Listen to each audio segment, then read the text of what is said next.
kamo be tenda tia zavatra mipoaka be a malaza be a vola be a indre mandeha mipoaka be mamirapiratra be nefa tsy vonona ny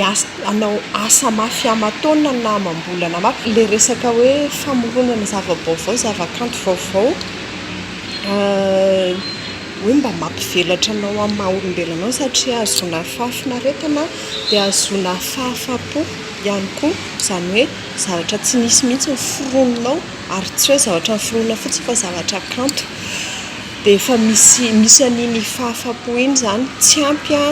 mampatahotra be anahy mihitsiny ny zavatra miseho amin'izao fotoana izao satria voalohany indrindra misy aloha le fandraisana ambolony le antsoina hoe fanatontoloana ohatra ny hitako mihitsy fa lasa tsy manana le hoe zavatra atsikitsika mamorona zavatra ho atsika fa isaky ny mandeha tsika dia tsy maintsy mandika amin'ny zavatra avy any ivelany tena tonga dia efa mihinana ambolon'le any ivelany tsika fa tsisy tsony a le famolavolana azy mba anana ny maizy azy. Lafa fiarahamonina lasa tsy makahery sy tsy mandrisika amin'izay olona tena mahasa mamorona vaovao satria ny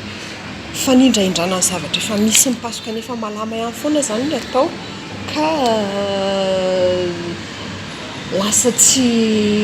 tsy mampazoto na te amorona azany rehefa hoe ianao rery manao zavatra avy aminao manokana mazoto kokoa mahavita zavatra betsaka kokoa mahavita zavatra tsara kokoa rehefa tsy ny famoronana vaovao rehefa tsy ny famoronana kanto fa ny fakana tahaka ny indraindray na olona tokony hanana potentialité amorona azy lasa tafanaraka ho azy ny onjany renirano izany